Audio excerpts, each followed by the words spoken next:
John Trouse, who I'm really glad to see here. You're reading next month, is that right? Am I? Okay, well, we'll talk. Maybe. Okay. I have to check. I live Hopefully, day by okay. day. All right, I great. put things on my calendar.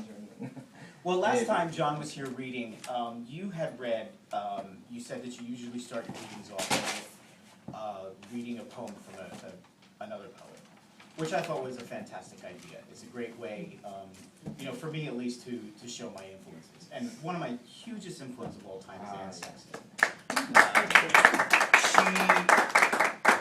Before I discovered Anne Sexton, I didn't know what poetry was about. I just thought it was it wasn't accessible. But after reading her work, it really opened my eyes to what poetry could be. And it's not all about Robert Frost, or William Shakespeare, or, you know, it's something that I can relate to. So she was a huge influence on me. So I want to read one of my favorite poems of her. It was actually one of the first poems that I read of hers. It's called Ringing the Bells. Mm-hmm. And this is the way they ring the bells in Bedlam. And this is the bell lady who comes each Tuesday morning to give us a music lesson.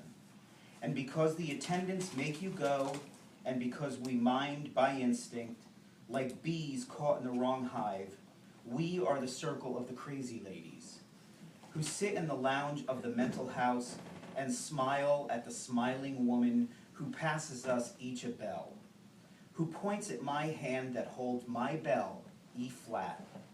And this is the gray dress next to me, who grumbles as if it were special to be old, to be old. And this is the small hunched squirrel girl on the other side of me, who picks at the hairs over her lips, who picks at the hairs over her lip all day. And this is how the bells really sound, as untroubled and clean as a workable kitchen. And this is always my bell responding to my hand that responds to the lady who points at me, E flat. And although we are no better for it, they tell you to go, and you do. Anne Sexton has, well, I'll get back to that. I'm going to read two pieces today, and they're both fairy tales. They're inspired by fairy tales. I'm a big fan of fairy tales. The first poem I'm going to read was actually inspired by Anne Sexton's collection that came out in the 60s called Transformations. And she takes Grimm fairy tales and she tells a story, but she tells it in her own twisted way. I thought it was fantastic the way that she did it, and I figured, let me give it a try, since I'm such a fan of fairy tales. So this is my try at it. It's called A Grimm Tale.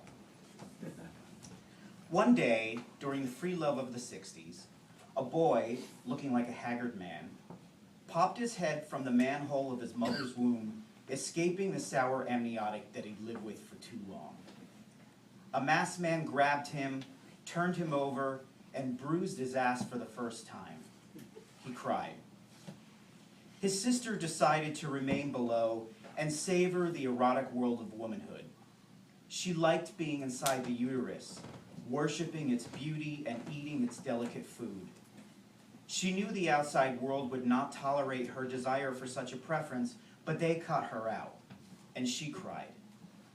The parents, sappy with tradition, named them Hansel and Gretel. For 12 years, they lived behind the barricade of a white picket fence.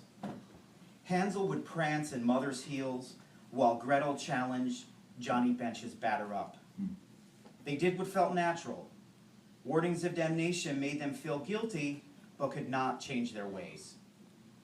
They called Hansel a mama's boy, but secrets knew he belonged to Papa.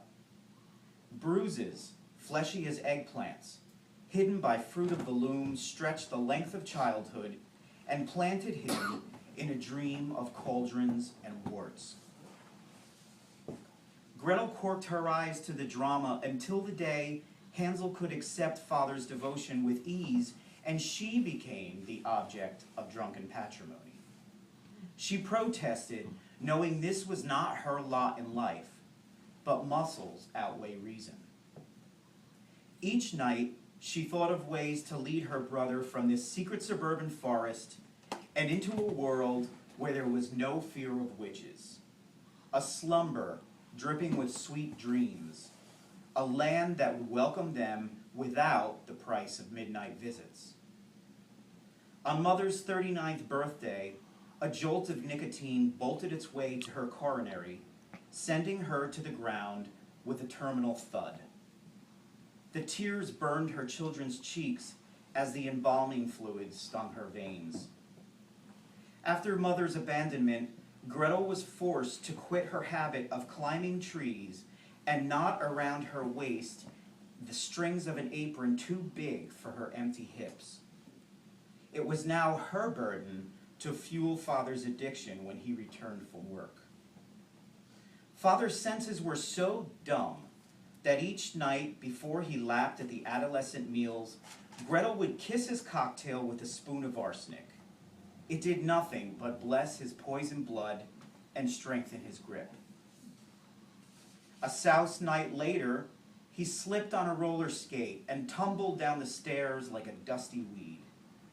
His fall was in vain, for a broken leg did nothing but confine him to his bed, and Hansel's bed, and Gretel's bed.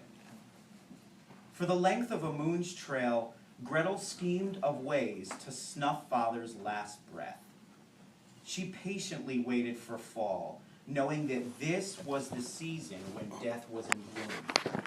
It seemed appropriate for his body to rot with the used leaves. Her chance at freedom was a day of thanks. She prepared a ritual meal of bird and feed, while Father, his dirt eyes slit like paper cuts, drank and cheered the pigskin violence flashing from the television. Gretel called him in to check on the progress of the dead fowl bubbling in its skin. He leaned into the oven in the same way that Hansel would bend forward when Father missed Mother and needed release. In one move, Gretel pushed Father in and shut him out. He was too numb to know. Hansel joined his sister at the pyre to shrug off the last meager efforts of polluted pleas. The children watched as his eyes popped like corn and his skin peeled like weathered paint. When they were sure he was dead, they removed the turkey pillow and fed their stomachs to digest the memory of the monster burned like a witch. On board a greyhound, they raced with the moon. Hansel dropped M&Ms from the window, but the wind was too kind to allow for a trail back home.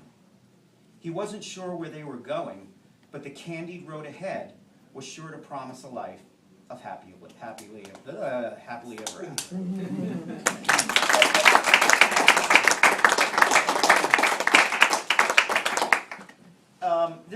This last poem, a really dear friend of mine whom I've known since high school. Actually, we went to 2 proms together. She married her partner back in October, and she asked me to read something at her wedding. And I wanted to write something for her. She's, there's a lot of personal things in here which might go over some people's heads, but just to give you a background, she's a rocker. She has quite a few tattoos, and she loves motorcycles. Partner, complete opposite. Okay, so this is called The Tale of a Wonderfully Curious Romance. Once upon a time is the way most tales begin, but this one is a little different. In a pink palace, nestled away on Mackenzie Avenue, lived a young princess some called Little Joan. Unlike most princesses, this sovereign girl dressed in leather and defiantly changed her lovely locks from honeyed gold to jet black. She realized early that she would rather rock out than frolic in a field, as most princesses tend to do. She built a music chamber in her dungeon where, instead of picking petals, she picked a guitar.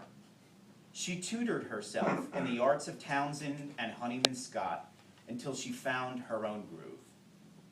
She never allowed herself to be wooed by the pursuits of gallant princes, but instead invited a dandy one to the ball. There, they exposed their true selves despite the traditional corsage and boutonnieres they pinned on one another's bodies. Over the years, this maid grew into a maiden. Her virgin skin gave way to a magnificent tapestry that included dancing skeletons and Sir Ozzy with Rhodes.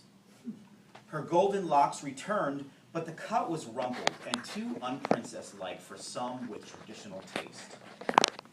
A series of doomed loves and failed musical troupes only seemed to strengthen this maiden's resolve for finding her own unconventional fairy tale ending. A few provinces away, in a different garden in this same state, lived a daintier princess. Unlike the rocker one, this noble maid followed a more time-honored path. She harvested great joy tending to her gardens, giggling and frolicking among her flowers. She held an affinity for horses, as many maids do, and fell into popularity among the youth of her kingdom. She cheered on the masters at the royal games and acquiesced to the courtships of noblemen with a titter and coy flutter of her fan. She adopted the classical veil of princess by tossing a bouquet into a hopeful crowd of maids and by dutifully ruling over a nobleman's castle.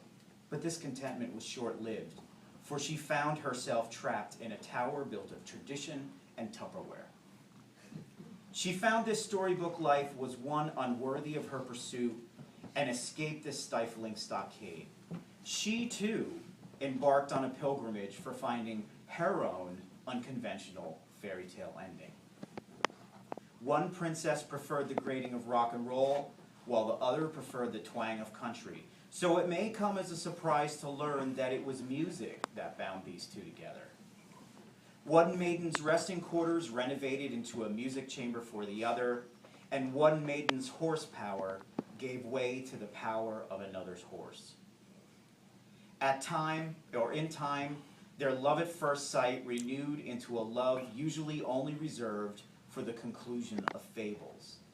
The daintier and rocker princesses found in one another the happy ending that they were searching for. On one picturesque day, these two princesses stood before their court and expressed to one another a devotion built on truth. Those present were enchanted forever by what they witnessed that day and by the knowledge that sometimes it's not always a prince that rides in to save the damsel, and that sometimes it's not always a horse-drawn carriage, but rather a horse-powered hog that carries them into happily ever after.